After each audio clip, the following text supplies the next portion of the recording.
Halo, assalamualaikum warahmatullahi wabarakatuh. Balik lagi di Rumah Satu Channel. Nah, gue mau ngasih satu apa ya ini namanya ya? Satu pengalaman lah ya.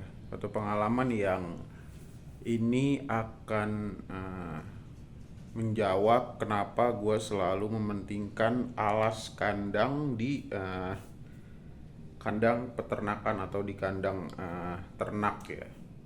Jadi alas itu cukup penting buat gua untuk menghindari beberapa faktor masalah. Salah satunya ya masalah yang lagi gua hadepin sekarang, baru aja. Jadi tadi beberapa jam lalu ya ada 1 jam lalu lah itu hujan cukup deras dan cukup kenceng juga anginnya. Jadi mungkin ada beberapa genteng yang kegeser atau mungkin ada beberapa genteng yang retak dan menyebabkan ada celah di antara genteng-genteng yang retak atau yang bergeser itu.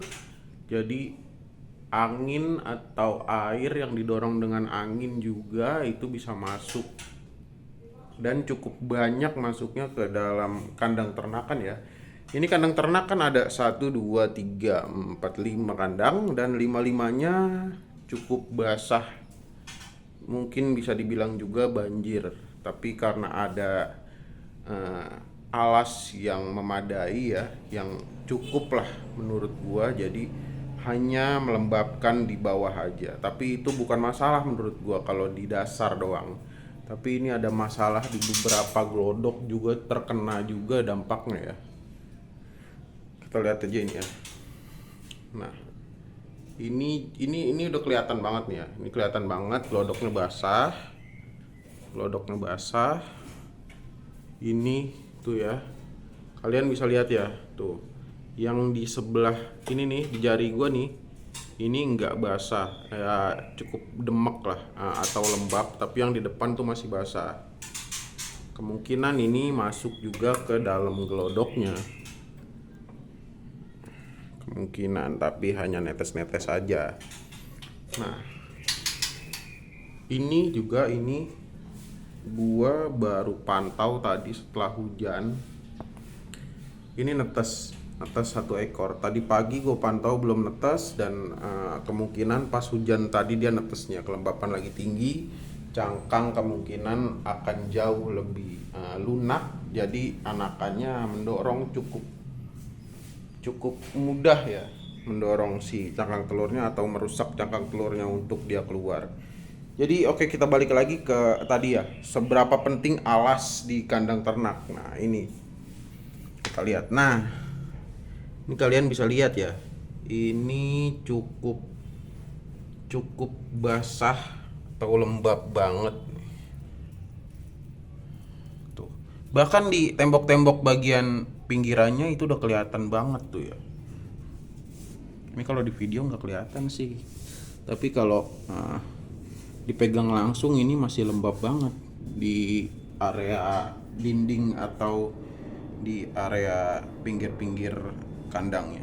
Jadi ini bisa kalian bayangkan ya, kalau nggak ada alas berupa pasir yang cukup tebal ya, menurut gua mungkin ini gua taruh di 1 cm up.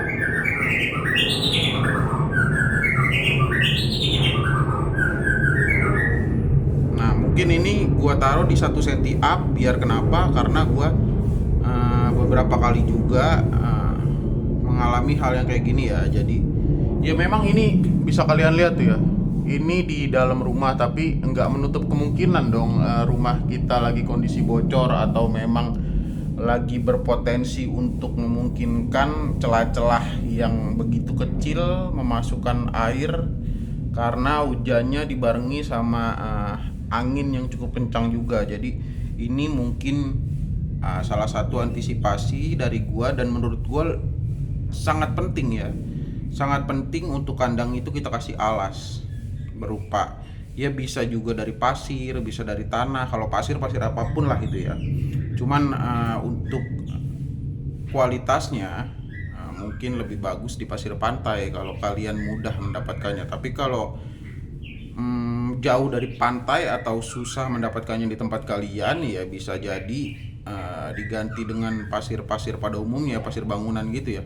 Pasir apapun itu, warna hitam lah, pasir bangka kah yang warna putih atau warna krem-kreman gitu, itu gak jadi masalah. Yang penting ada alas. Fungsinya alas itu ya buat ini, kita menanggulangi di saat mungkin nanti ada kawan-kawan yang mungkin pakai sistem pelairan atau sistem tempat mandi yang kayak gue pakai gini ya.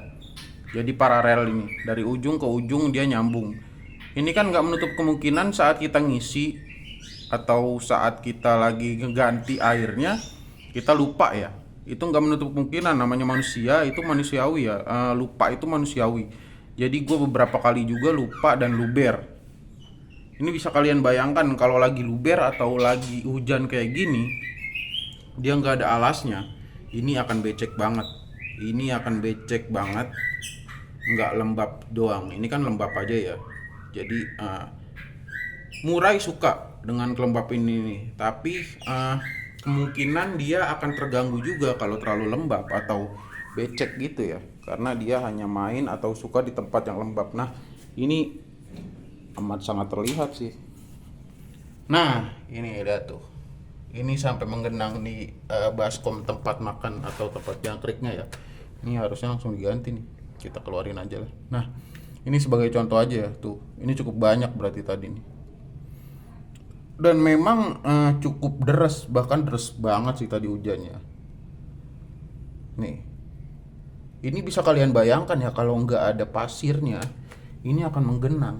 Dan murai yang mungkin yang mungkin cukup kuat mentalnya itu akan biasa aja. Tapi yang murai sensitif kayak murai hutan, terus murai-murai yang mungkin memang dia wataknya atau sifatnya sensitivitasnya terlalu tinggi, itu akan menyebabkan dia langsung stres.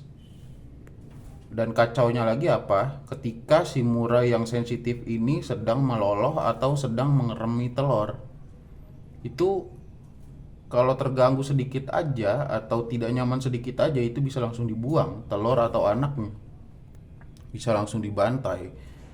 Dan ini sangat fatal menurut gue ya. Ini sangat fatal kalau kalian nggak ada alasnya, karena ini cukup membantu, amat sangat membantu sih menurut gue untuk beberapa indukan yang sensitif ya.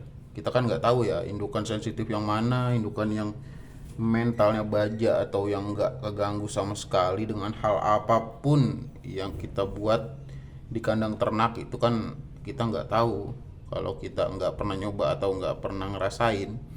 Jadi ya gua ini di sini bukan menggurui ya. Gue sebutkan sekali lagi, gue jelaskan sekali lagi, gue di sini bukan menggurui. Gue buat channel ini bukan untuk menggurui, tapi untuk belajar atau sharing bareng-bareng di sini ya. Jadi kalau misalkan ada yang mungkin masih bingung atau masih banyak pertanyaan atau masih banyak yang belum bisa dijelaskan di kandang ternak kalian, boleh tanyakan aja di kolom komentar ya. Misalkan contohnya kemarin ada yang nanya, bang, ini murai gua udah beberapa bulan di kandang ternakan, hampir 3 atau 4 kali gitu, dia ngerem tapi nggak pernah jadi zong. Tapi itu belum gua bales. Kemungkinan abis konten ini naik nanti gua bales. Dan untuk kalian yang punya masalah sama, stay tune aja terus di sini ya. Terus stay di channel Rumah Satwa ini. Jangan lupa subscribe dan nyalakan juga loncengnya, jadi kalian gak ketinggalan pembahasan setelahnya ya. Jadi gue akan ngebahas satu persatu yang mungkin udah komen di kolom komentar kemarin-kemarin atau baru-baru ini ya. Karena gue nggak seaktif itu di YouTube, karena gue masih ada beberapa kegiatan di luar rumah atau di luar peternakan ini ya. Jadi mungkin untuk pembahasan kali ini gue mau ngebahas tentang itu aja dulu ya, tentang alas kandang. Dan mungkin sudah cukup jelas seberapa penting alas kandang menurut gue. Dan itu Balik lagi ke kalian sih, mau pakai apa atau mau polosan juga nggak jadi masalah. Kalian yang tahu lokasi kalian, kalian yang tahu gimana kondisi kalian di tempat kalian masing-masing. Oke, mungkin segitu dulu pembahasan kali ini. Terus stay di channel gua ya, jadi jangan kemana-mana. Nantikan terus konten-konten berikutnya. Kita sharing bareng, kita tanya jawab bareng-bareng. Oke. Cukup sekian dan terima kasih.